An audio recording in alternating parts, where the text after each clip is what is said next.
It's time for Sustainable Living with Glenn Boblitz, the show that helps you be prepared to care for your family regardless of the circumstances that may come your way. Now, here's your host for today, Mark Lamb. Well, we're back with Glenn Boblitz. Glenn, you and I talked about so many things before we cracked the mics. I didn't even bother to ask you what we're talking about today. So what are we talking about today? We're just today? trying to figure out where everybody's at. Okay. I've done this before where, we've gone through so many subjects, and I want you to be progressing. The whole reason for being prepared and being sustainable is, just for self-preservation. Right. A feeling of confidence that, okay, my family is stable. I am stable. My community is stable, all the above. So what we're actually doing is like insurance policy. Everybody, people think of insurance for your car and they go, okay, I understand that. But what about just insurance for just your food supply, right? Your water supply, your electrical energy, all that kind of stuff? Because there's a lot of things that could mess it up. Sure. Like it's not already. But, prices are going up. That's a whole nother incentive to be a little more sustainable. That our food is not as healthy as it should be. It's not a nutrition as it should be. And so I want you to get there. Right. So I want to find out if you are there. So I'm going to ask you some questions to find out if you are paying attention. Okay. And being a little more prepared than you used to be. Nobody's going to have a perfect plan. Nobody. Because there's too many things that could go wrong out in this world. I mean, all you got to do is just look around. You go, wow, that's bad. And some of these things can have a domino effect to affect other things. Yeah, and I'm not talking about some political upheaval, although that's there too, but just the storms. Right. Storms are getting worse, folks. And we're getting tornadoes in places we've never had them. So yeah, the climate is changing, not because we're driving cars, but the world is just changing, and we don't have a whole lot of the answers. It's hard to get a straight answer out of anybody anymore. So you got to use a little common sense. You go, okay, we've had 3 tornadoes in our little area in the recent history, which we never had. Right. So that's another thing we got to prepare for, not panic for, prepare for. So I just want to make sure that everybody is at least progressing. There's a lot of information that's coming out about this, as far as being sustainable, as far as being prepared. And if you just look at it from just one side, just the food alone, you have the ability to lower your food bill, much better quality of food, and a sustainable flow of the food. Just right now, beef is through the roof because supply is down. Right. Just because the supply down, we are now paying double or even triple for a meat supply. And that's directly to every family out there. So if you can be sustainable, that's just something that's better for you and your family. So let's talk about it. Starting with just your security alone, crime rate is up. Now, they're not going to tell you all this stuff. You can call down to your local sheriff and they'll say, yeah, there's a slight rise, but it's more than a slight rise. We're hearing it too many times to be just a slight rise. And calling your local sheriff, you're going to put him on the spot, and he's not going to be wanting to panic you in any means, but there's things that you can do to slow this down in your community. Look out for your neighbor. Look out for yourself. Look out for your neighbor. Right. You see something suspicious, call the cops. Get them out there. I was going to say they were probably eating donuts, but that's not true. Them guys are working their butts off. But your security, your own house, you are in charge of that. Right. So do you have a good deadbolt? So somebody can't just do a home invasion on you, and that's happening a lot. And they're getting more brazen, and they're not coming in the middle of the night as much anymore. During the day. It's in the middle of the day when you're not home. Right. So if you have a a Ring doorbell where they know they're on camera. Thieves don't like that. Right. They don't like to be on camera. You can get the home security system where it's an actual camera, and they're fairly inexpensive. As soon as it alarms, it goes right to your phone. And they're, I'm not saying they're cheap, but they're a couple $100 for a decent system, a little better upgrade, and you spend a little more. Right. But at least you'll be able to interact with the guy. You call out on the Ring, say, get out of here, is what you tell him. But you might do it in a little more explicit manner. But so good door locks, a little bit of security. Then for nighttime, having motion detectors. The booger man does not like to have light on him. So if you have a motion detector, it pops on, and it could be just not the booger man, but a local dog that's come to eat your cat or whatever it is, But right now I'm fighting with a fox that's trying to get to my chicken house. Oh, really? Yeah. So we're going to have to blast him because he is not paying attention to what I'm trying to tell him. Gotcha. So security of your house, that's one thing. Keeping an eye out for your neighbor. Okay. We don't do that enough. It's true. Regardless whether it's a security issue or just making sure that they're okay. Most people don't know their neighbors as well as we used to. That's true. You might want to change that because if crap happens, you're going to need everybody in your community. There's a few. I'm grateful for mine. I got to tell you. You live in a really nice neighborhood, and we communicate with each other. And that's a good thing, and that gives you a feeling of security because you got an extra set of eyes. Yep. Absolutely. And borrow the rake or the lawnmower, or the garden tiller. It's always good to have a neighbor that has a garden tiller. If something were to happen, storms are coming through and tearing up neighborhoods. I mean, we just had one in Kentucky, and it tore that place to Kentucky. Did. That's what I'm saying. These are odd storms that nobody's ever had before, and that place got hit, and it looked like a vacuum cleaner went through it. I mean, just took the entire house away. Yeah. So the storms are being more intense, which means more damage and more damage to our infrastructure. So can you survive at your house for 3 or 4 days? Probably can, because you can go over to the next neighborhood and find your buddy over there. He can help you out. But what if it's 3 weeks? Right. Then what do you do? It's a different game. Now, your house may not got hit, but if your infrastructure's down, the phones, the power to your house, it'd be hard for you Glenn, to stay. I have a cell phone. Who says the cell towers are going to have power? Right. These cell towers have repeaters and things to get you into certain areas. Yes. Well, if they get hit by a storm, remember, them things are way up in the air. They are. Right there with the major part of the storm, and they'll just take them out. Now, it takes a while to get that kind of stuff put back together. It sure does. So you're going to have to put up with some down facilities in your area. My sister got hit in a storm in her local area, but it didn't hit her neighborhood. Right. But it took us 6 hours to get home. Wow. 15 miles, Jeez, Wow. Golly. Because there was so much crap in the road, and that's just one little storm. Windstorm blows some trees down, whatnot. Yeah. But if it was something major like that, where roads were lost, you just have no idea how long you're going to be there. And you can call the power company, power's out. When do you think it'll be fixed? And they may tell you, well, next week. So how are you going to prepare for that? Yeah. Do you have the ability to live at your house for 3 weeks? Right. 1 week. That's a struggle. So let's say your car got smashed in the deal. Now, how do you deal with that? Just a lot of things could happen. And these are just natural occurrences that are going to happen. They're happening now. So it's pretty darn obvious. Sure. There's another threat that's out there that we're not paying attention to, and that's volcanoes. My gosh.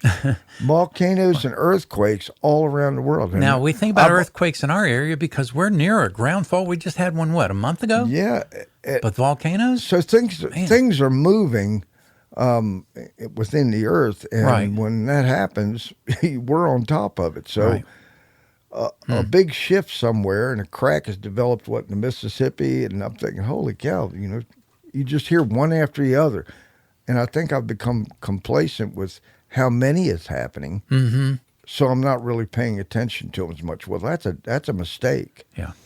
So you say, okay, well, if we've had some major disruption in our energy supply, natural gas, all those things could occur in just an earthquake. Yeah. And rupturing those systems, that's all underground. The ground is shifting, it's going to break things. And it's not just localized within the ring of fire, they call it, with the volcanoes and stuff. Yellowstone is getting real active like they've never seen before. Right. So that kind of scares them. And scientists can't predict that stuff. Right. And they can guess at it, but they can't predict it. That stuff. Well, we just had those, when was it? 4 or 5 months ago. Our car, we went up to a thing in Northern Virginia, almost to West Virginia. And when they brought our car back, because I had to do valet parking at this conference we were at for my wife's work, it came back and it looked like a dust storm had happened. And I go, what in the world happened?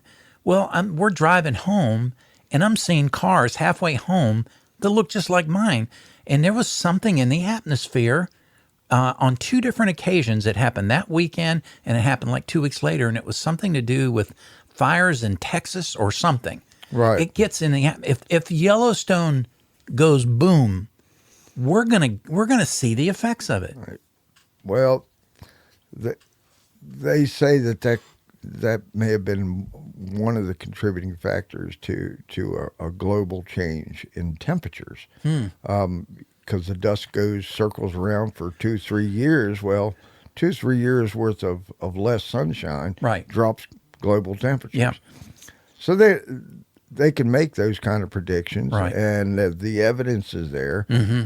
But we don't know what the ramification of. Just like you said, a little dust on your car is one thing. Right. A 4-degree drop in temperature is a big deal. Sure. The oceans are moving around on us. The Gulf streams and things, they're getting mixed with a lot of fresh water. Okay. And they're worried about a disruption in the whole flow of the world's oceans. Well, the reason the East Coast is as warm as it is because we have the Gulf Stream. Mm-hmm. But if the Gulf Stream drifts out another 40 miles, it's going to get a little cooler. Sure. Which is going to bring different kinds of storms. And that's what's happening. We got some stuff moving around, and it's causing these pretty serious storms. Yeah. So being prepared to endure any of that kind Right. of stuff, I'm not a conspiracy theorist or a fear monger on it. I just see it happening. I don't have to fear monger. It's right there in front of your face. There. I'm just saying you should be prepared for it. Yeah. That's enough about that. But being able to stay in your home for 3 days, there's just food, shelter, water. I'm not sure how far along you are, but if you got a little garden out there that you can supplement your diet with, that'd be an excellent thing to have. So power goes out. What is your plan for it? Is it fuel-based where you're going to run generators? Mm-hmm. Well, how long can you run that generator? True. I mean, I see a lot of the Generacs in people's homes, and they have a big propane tank and a big 1,000-gallon tank, and they go, okay, how long does that last? Well, if I'm running everything in the house, maybe a week. You're right. And you look at that size tank and you go, that's it, just a week? Yeah. Well, so you have to learn how to it was based downsize it a bit there. When they size these generators, they go, well, what do you want to keep running? Yeah, right. Everything in the house, Right, my air right. conditioning, well, you're going to have to cut that back. You know, you may just go down to the simple, make sure your well works. Right, right. Hopefully you're not on town water where their water was disrupted. Mm-hmm. You know, what's the plan for that one? Right. So having stored water is a good thing too, even if it's just, bottled water. Mm-hmm. But you have to start looking at, okay, I drink, almost a gallon a day when I'm working, and you will be working. Yes, you will be. So if I'm drinking a gallon a day and I want to live for the next 3 weeks here, because that's when they said it would all be fixed. So, do the math, Okay, folks. can I interrupt you just Sure. for a second there? Remember, when the government tells you 3 weeks, remember what they said during COVID. We're going to be shut down for 2 weeks. Yeah. Keep that in mind because they don't want anarchy. I'm just trying to be smart here. All right. They don't want anarchy because they're going to put out something like that. But remember they have COVID. To. That gives them a little buffer time because Right. it doesn't take very long for people to figure out, they're bull crapping. Right. Ain't nobody coming to save us. Right. And that's what we're trying to figure out. Can you get through that 3 weeks? Because within 3 weeks, you ought to have your inner circle of people helping each other. You Right. know, you really should. And then there's going to be people that are going to reach out to you because they know that you've been doing this a while. Right. And we need help. Can you do this? So you're going to be working for your own family and your own inner circle, but the larger community is going to look to us. Be that leader in your little neighborhood. Absolutely. And maybe a little extra. But if it goes longer than about 3 weeks, you hit the nail on the head when you said there could be some anarchy to that. I read a statistic saying that America only has about 30 days worth of food in the whole darn system. Oh, in our system? Yeah. Okay. You know, within your household, Right. within your little community, and within the warehouses. Now, if you ask anybody that works at like a Food Lion or a Kroger's, there's like a 3-day turnover. That's how much food goes in and out of those places. Right. So to think that, well, I'm about to run out of milk and bread, I'll just run up to the store. Well, that was gone in the first hour. So that's how quickly these things can escalate. Sure. And again, the threats we're talking about are in our face. They are happening already. All these natural disasters, whether it's a tornado or just flooding. Right. We've had some pretty bad rains, washed through my garden. And, you know, I protect my garden pretty well and berm up things so I don't do that. Right. But it was just too much rain. Right. Got 3 inches in less than 2 hours. You know, it's going to cut through your It's gonna garden. wash it away. Yeah. So getting that kind of information ahead of time, you go, well, I better do something about this. Well, that's what we're asking. That's what the whole show is about, being sustainable enough to live through life storms. All right, let's take a break here, Glenn, and when we come back, we can continue to address this. I know we've talked about kind of networking with your neighbors, establishing those relationships. How you should just know your neighbors just to begin with. You should know, Good or bad, something about them. Because again, you may have to go shoulder to shoulder and lock arms with them if things go bad. We're with Glenn Baublitz, and we're just talking about the possibilities of just a severe storm that would come. We had a derecho a number of years ago, how that shut down our area for some people for 10 days. Yes. So we'll get to some of that when we get back. Get ready for a new soundtrack for your life. Doc Rock, Smith Mountain Lake.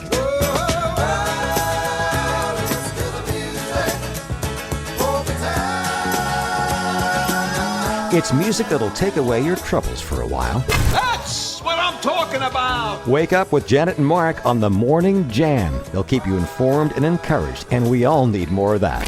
You say jam? You're invited to be a part of the Doc Rock family, your feel-good station. Doc Rock, Smith Mountain Lake.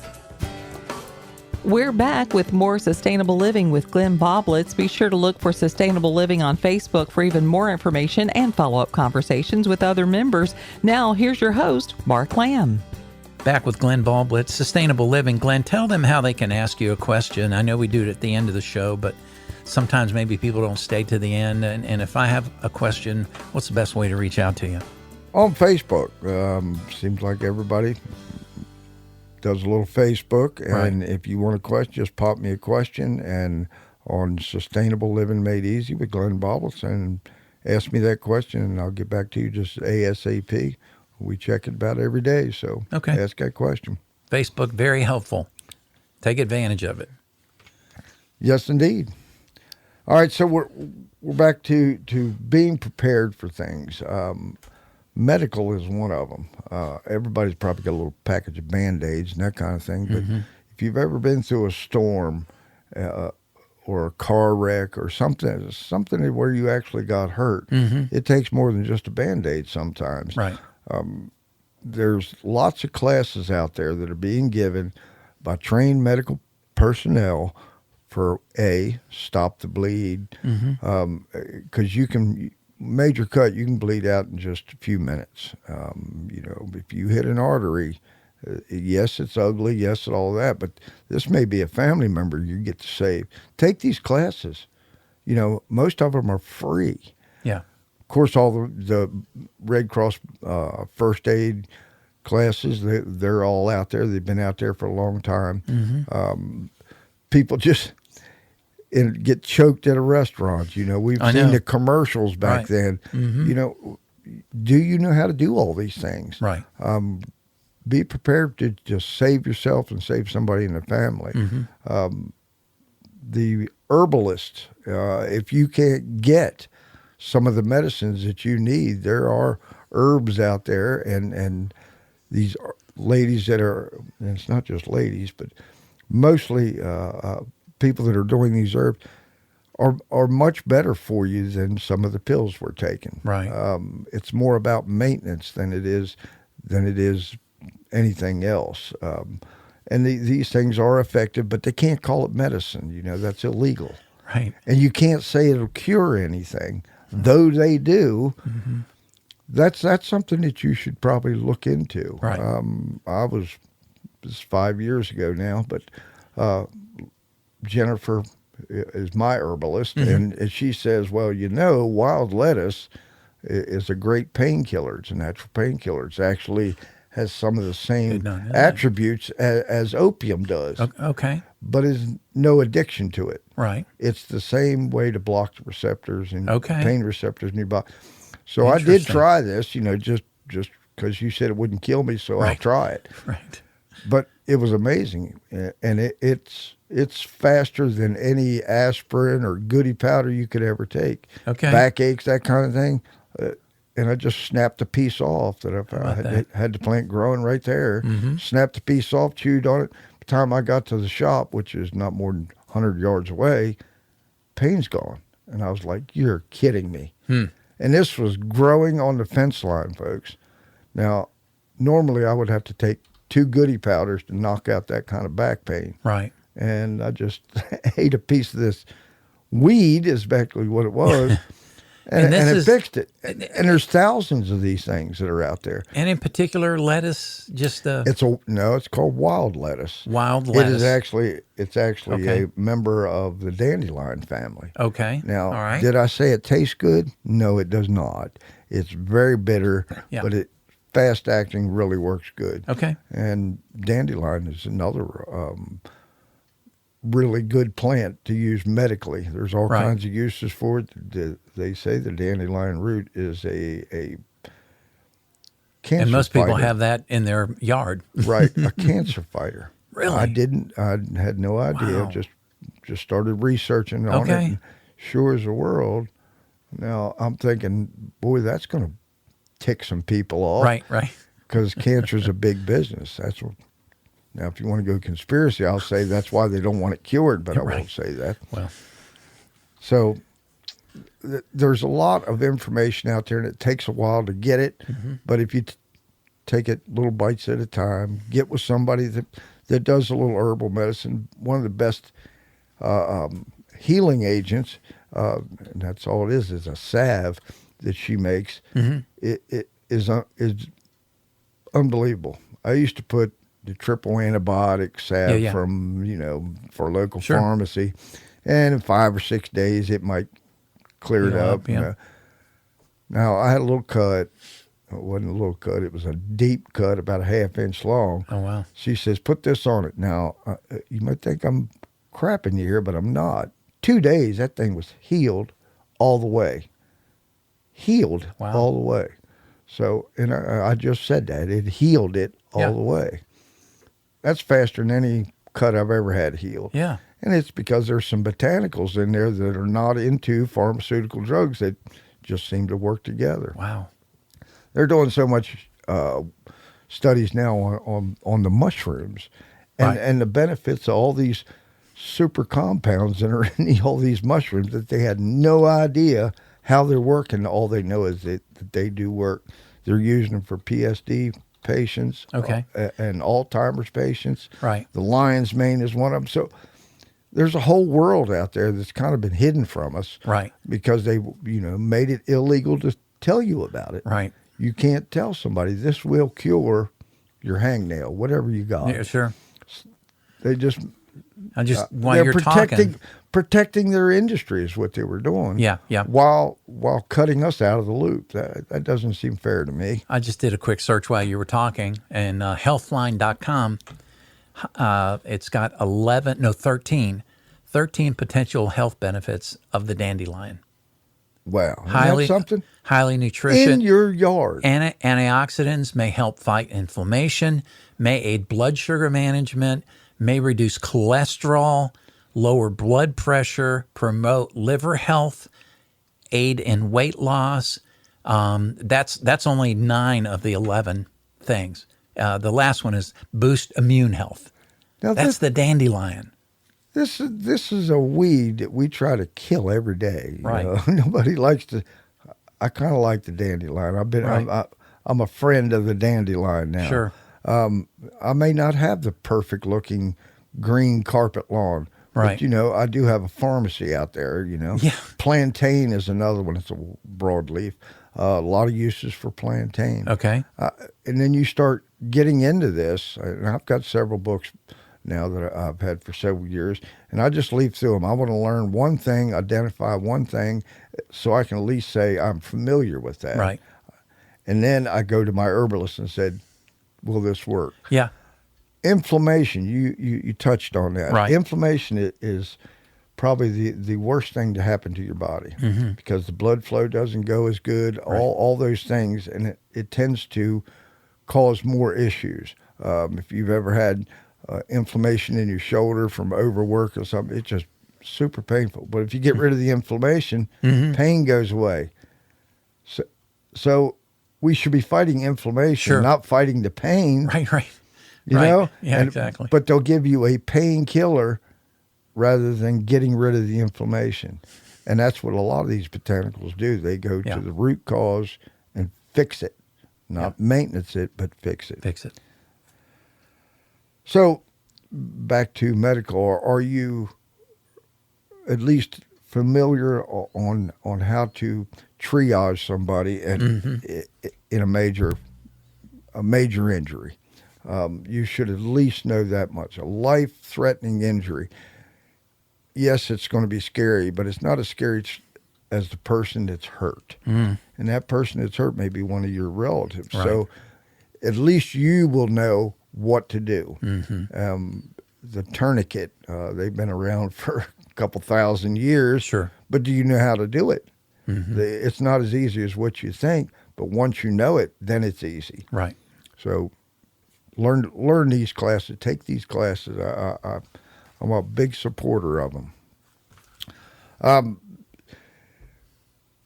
In some type of event, you will most likely lose some type of communication. Used to be your telephone on the wall. Well, that's ancient history. The cell phone, we talked about, the towers are going to go down, and they only have battery backups for the main system just to keep it alive, not for you to use. Right. Probably to restore data and make sure it gets saved So or it whatever. so it doesn't lose its Yeah. program. That's what that battery backup Yeah. system is in these major metropolitan areas. Like Lynchburg has a huge one, but that's just to maintain the system Right. for when it comes back on. Sure. That everything comes back on smoothly. So how are you going to communicate? Well, most people just have a blank look. My goodness, back in the 70s, everybody had CB radios. Yeah, I remember. Yeah. Well, they're still around and they're fairly inexpensive, and you don't need some gigantic antenna, but you do need a antenna. Yeah. So you can get one of these systems set up, and you should have your inner circle of people, someone on the other end. I mean, it doesn't do no good to get out on these CB radios and call out if no one's listening. Right. So, have a little emergency plan about communications. If our area gets hit or someone in your inner circle, their area gets hit, turn on your radio because they may be calling out, hey, You know, we have an injury over here. Can you get to us? Can you help us? That kind of thing. Sure. But without that, you're just sitting in the blind. Yeah. Second thing is you'll figure out what is available out there, what is happening. There's nothing worse than not knowing what's going on. That's kind of how our government has been running for a couple decades. You know, they just keep us in the blind, and that's not a good place to be. Is it still as hard to get a ham radio license as it used to be? No, they actually have tutorials. Yeah. That help you through that. Now, there is a lot of information there they want you to know. But everybody thinks you have to have that license to be able to use it. That's not true. To monitor, I think you can monitor. You it, can right? sit and listen to everyone else talking. Because remember, these people are set up, they are licensed. Right. And they are licensed because they're set up for emergency. So that's why the government gave you this band of frequencies to use for emergencies. Now, if you're a ham operator, you need to practice that protocol of how things are, and you need to know how far you're reaching out. So they do these tests all the time. You know, they'll send out a radio call, you know, for a test, and somebody will call back and tell you how strong your radio is reaching them. So in the event of an emergency, a ham operator, he can talk around the world by bouncing off one to the other radios. Right. So the Citizens Band is given to us that we can talk freely about anything. But the ham radio is set up a different game. A different game. It needs a license, except for in an emergency. Oh, okay. If I have a ham radio and there is a natural disaster that's happened, flood, whatever, you can pick that radio up and call out, and somebody who has a license is going to hear you. And he say, I know you're unlicensed, but that's okay. I will pass the information on to the authorities or some group that's out there. So it's a critical piece of information. Yeah. Maybe we can, you know, I don't want to get too far down that road, but maybe we can at some point just specifically concentrate on that, on just straight communication. Absolutely. And maybe some of the battery backups that we would need, because if the power grid's down, you know, I want to talk about, not today, but, you know, maybe what's the best one. You hear Patriot Supply and all those guys are selling their solar. I can give you a list of simple radios that are fairly easy to use, that you can set up fairly easy. Now, you can go as high tech as you want. You can spend as much money as you want, or you can keep it within your budget. That's what I'm telling you. You need to be able to have those batteries and that kind of thing. And I think that's a very good thing that we should do, just to put it out there, because it seems like we're going to need it. Right. So, yeah, and we're not fear mongering this. No, we're just trying to be prepared of just a simple storm that would come through that can knock things out. When North Carolina, got hit, they had no communications whatsoever, and it was chaos. It was. So some of the local ham operators from up here, and actually one of the militias went down there, gathered up and took a bunch of supplies down. We called out for just simple supplies, sleeping bags, that kind of stuff.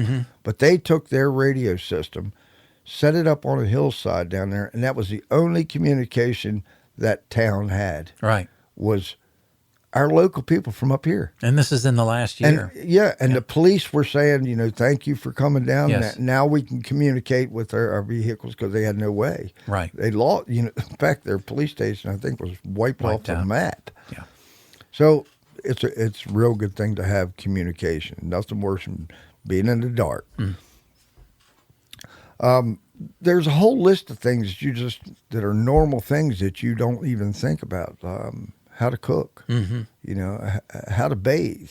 Your bathroom's not going to work. If there's no water pressure, your commode is not going to flush. Right. If you are on town water and sewer, it won't flush. Right. The water won't go down because it gets filled up. There's no pumps running. Right. So there's a lot of things that could happen, and we could talk for 3 days about them. you're smart enough to figure out if everything went down, how am I going to survive, or can I survive here? Mm-hmm. And if you can't, you need a plan for that too. You need an evacuation plan of where you're going to go and that kind of thing. So, give yourself your own little pop quiz. Yeah. What would I do if? Yeah. That opens up a big can of worms for you. I understand that. But take them one at a time. Check the list off. I don't have to worry about that one. Yeah. We got enough to worry about. Yes. Check off the easy stuff and start working your way up. And we'll plan for that radio show. That's right. That sounds good. Radio show. Play on words. Well, I appreciate your time and hope everybody got something out of this. Oh, absolutely. I know I did, man. The dandelion to me is the standout for this one, because I may start before I mow the backyard, because that's where they grow the best. There's 100 right around you could sit on your porch, scan your neighborhood along the wood line, and you go, wow, I wonder what that is. You go over, check it out, and they got these cool apps that all you got to do is take a picture of it, right, and it tells you what it is. Exactly. Then go look it up. Yeah. Is there any medical usage for this? And more than likely there is. Yeah. Well, Glenn, as always, thank you. Thank you. Join us again next week for Sustainable Living with Glenn Boblitz, helping you be prepared and not scared. This podcast drops every Friday anywhere you get your podcast.